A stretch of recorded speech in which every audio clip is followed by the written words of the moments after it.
Hey folks, welcome back to the Rattlebox Games March Mayhem board game throwdown showdown. Here we are, back in the chair recording. I'm Rob with Brendan. Glad to be back, Rob. Nice to see you again. And you know who our third guest is? No, you tell me. Excitement. I thought that was excitement I saw over the quarter.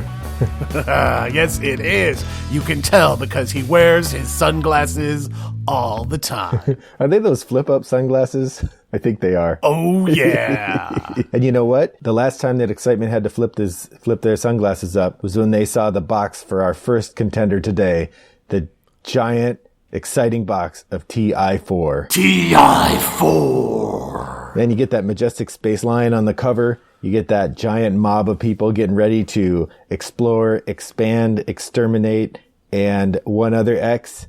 Excite. Excite. That's right. Excitement is so... He likes it because it's a 4X game.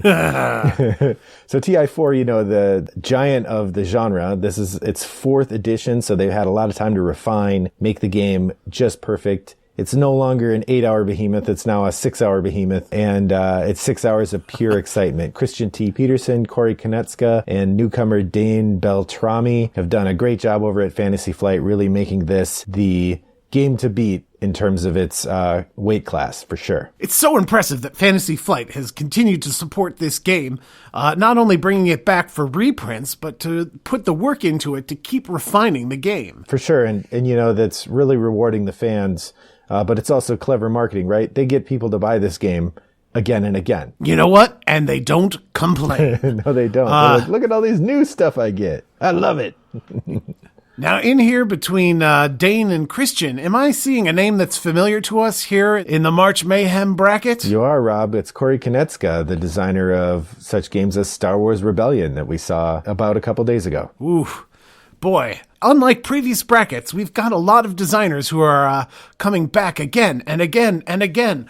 Who would you put a giant galactic war against? Well, it'd have to be somebody small and scrappy to make the contrast really strong. Well, I'm going to tell you 2 things here. 1, the setting for this next game is small. But 2, the designer behind it is anything but. We have Uwe Rosenberg's 2013 game, Caverna. Caverna. Oh man, Caverna is great. A refinement on the worker placement style that Rosenberg was working with in Agricola, but not so nasty. A lot of people like the fantasy adventuring that you get to do with Caverna. It comes with boats and boats of tiles. And you know, Caverna might have small dwarves, but it does beat out TI4 in one statistic. You can play 7 people in Caverna. And frankly, you play a 7-player game of Caverna, you're probably taking the same amount of time that you took for TI4. This is true. I don't know who's going to come out on top here. These are both games that have been out for a while, and they're both games with a following. And once again, Uwe Rosenberg, he is a titan in the field.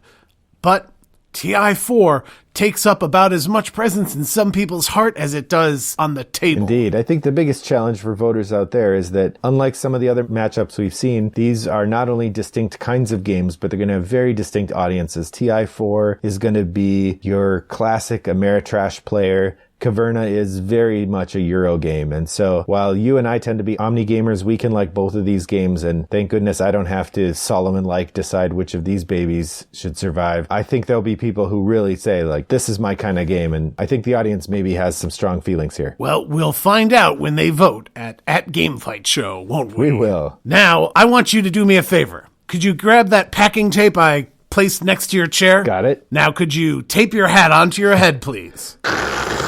It's on. All right, because this is a big one. We have the oldest game on the bracket going up against, you know, I know that it's the 11th seed, but I'm telling you, if you count this game out, you're a fool. Jamie Stegmaier back again with Scythe. No! My hat flew off my head and tore my hair out. Oh! Why did I tape it? I didn't get the good tape.